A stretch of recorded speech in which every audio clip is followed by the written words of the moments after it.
आज हम आपको गोधरा कांड का वो अनसुना सच बताएंगे। आज हम आपको बताएंगे कैसे अयोध्या से लौट रहे कार सेवकों को ट्रेन में ही जलाने का षड्यंत्र रचा गया, कैसे इसके लिए पहले से ही हथियार और पेट्रोल जमा किया गया था, भीड़ को इकट्ठा किया गया, राम भक्तों को निशाना बनाया गया। सिर्फ यही नहीं, आग लगने के बाद सुनिएगा, ट्रेन के डब्बे से कार सेवक बाहर नहीं आ पाए, इसके लिए बोगी को बाहर से लॉक कर दिया गया था। आज आपको बताएंगे कैसे गोधरा में जिंदा जलाए गए 59 राम भक्तों को पूरी प्लानिंग के साथ गुमनामी में धकेलने की साजिश रची गई।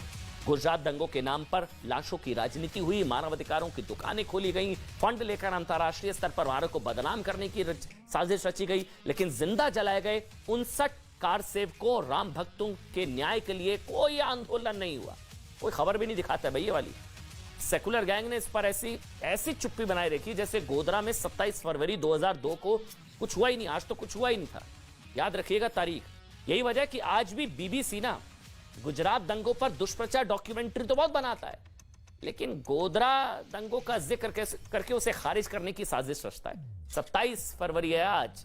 बीबीसी गोधरा में ऐसे मौन रहता है जैसे ट्रेन में आग खुद लग गई हो अंदर से, बाहर से किसी ने नहीं लगाई थी।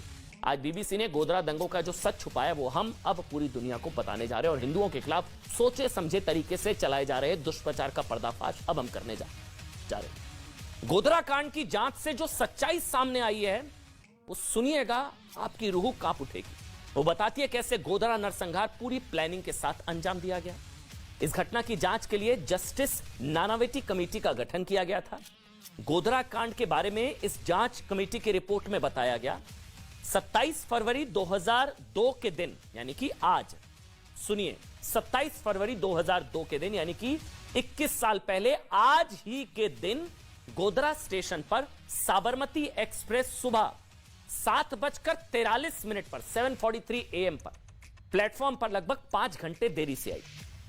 ट्रेन को गोधरा में लगभग 5 मिनट रुकना था। जैसे ही ट्रेन गोधरा स्टेशन से रवाना होने लगी, उसकी चेन खींच दी गई और ट्रेन पर घांची मुस्लिम समुदाय के लोगों ने अटैक कर दिया। इनकी संख्या 1000-2000 बताई गई जब अटैक किया गया ट्रेन पर। भीड़ ने पहले पत्थरबाजी की, फिर ट्रेन पर और ट्रेन के अंदर पेट्रोल डालकर उसमें आग लगा दी। बाहर से ट्रेन को बंद कर दिया गया, जिसकी वजह से साबरमती एक्सप्रेस की S6 बोगी में 59 कार सेवक जिंदा जल गए। इसमें 27 महिलाएं, 22 पुरुष, 10 बच्चों की जिंदा जलने से मृत्यु हो गई। सोच के देखिए, 59 जिंदा लोगों को जैसे किसी तंदूर में जिंदा जला दिया गया। नानावटी कमेटी की रिपोर्ट में बताया गया कि गोधरा कांड की सोची समझी प्लानिंग की गई थी। जांच के दौरान पाया गया कि इस नरसंहार को अंजाम देने के लिए पहले से ही 140 लीटर पेट्रोल जमा किया गया। पुरानी आदत है पेट्रोल बम, पेट्रोल इकट्ठा करना, ये सब, जिससे बोगी को जलाया जाए। हिंसक भीड़ को उकसाने के लिए लाउड स्पीकरों का इस्तेमाल किया गया। तो इस्लाम खतरे में है, मारने काटने वाले भड़काऊ नारे लगाए गए। रिपोर्ट में यह भी बताया गया कि हमलावरों के हाथ में हथियार थे। उग्र भीड़ लगातार ट्रेन पर पत्थरबाजी कर रही थी, जिससे ट्रेन की बोगी से किसी को उतरने का मौका नहीं मिला। तो आप सोच कर देखिए, कल्पना कीजिए, इतनी बर्बरता, इतनी क्रूरता, इतनी हैवानियत, इतनी बर्बरता के साथ, प्लानिंग के साथ हिंदुओं का यह नरसंहार किया गया। 59 कार सेवकों को तंदूर में जैसे जिंदा जला दिया गया ट्रेन के अंदर, बाहर से लॉक कर दिया गया बाहर, और अंदर ही 59 कार सेवकों को जिंदा जला दिया गया। जिन 59 राम भक्तों को, कार सेवकों को जलाया गया, उनका परिवार कभी भी इस त्रासदी से बाहर नहीं निकल पाया। उनके परिवार वालों को ट्रेन में जिंदा जला दिया गया, बाहर से लॉक करके कोई उतर ना पाए, तंदूर में जिंदा। समझ रहे हैं आप, इस तरह से। ऐसे में क्या इस नरसंहार के दोषियों पर कोई नरमी बरती जानी चाहिए? ये जो हैवान थे, ये हैवान ही थे ना जिन्होंने 59 कार सेवकों को जिंदा जला दिया। ये क्रूर हैवान, इन पर कोई नरमी होनी चाहिए? आप बताइए। ये सवाल हम इसलिए पूछ रहे हैं क्योंकि एक पूरा इकोसिस्टम ना गोधरा नरसंहार के दोषियों की रिहाई में जुटा हुआ है। बिल्कुल ठीक आप सुन रहे हैं, हैरानगी हो रही है ना आपको? ये इकोसिस्टम दोषियों की पैरवी करने में जुटा है, जिसने 59 कार सेवकों को जिंदा जला दिया, उनको बचाने की कोशिश हो रही है। दरअसल मामला यह है कि गोधरा नरसंहार मामले में विशेष अदालत ने 31 लोगों को दोषी पाया। विशेष अदालत ने गोधरा कांड में 11 को फांसी, 20 को उम्र कैद की सजा सुनाई। गुजरात हाईकोर्ट ने फांसी को उम्र कैद में तब्दील कर दिया और बाकी की उम्र कैद बरकरार रखी। गोधरा कांड के दोषियों की जमानत के मामले में फिलहाल अपडेट है कि सुप्रीम कोर्ट में सुनवाई हो रही है। 20 फरवरी को अभी 20 फरवरी को सुप्रीम कोर्ट के चीफ जस्टिस डीवाई चंद्रचूड़ की अगुवाई वाली बेंच के सामने इस पर सुनवाई हुई, जिसमें दोषियों की ओर से कांग्रेस सदस्य, जी हां बिल्कुल ठीक आपने सुना, जिसमें दोषियों की ओर से कांग्रेस सदस्य और वरिष्ठ वकील केटीएस तुलसी की तरफ से दलील दी गई कि अधिकांश दोषियों ने 16 से 18 साल की सजा काट ली है। बस करते हैं। केटीएस तुलसी ने सुप्रीम कोर्ट के उस आदेश का हवाला देते हुए जिसमें उत्तर प्रदेश को 14 साल जेल की सजा काटने वाले उम्र कैदों को छूट देने पर विचार करने का निर्देश दिया गया। मतलब गोधरा नरसंहार के दोषियों पर नरमी, हमदर्दी बचाने के लिए भी एक बड़ा वर्ग आज भी खड़ा हुआ है, इसलिए लगा आज ये खबर आपको बतानी जरूरी है।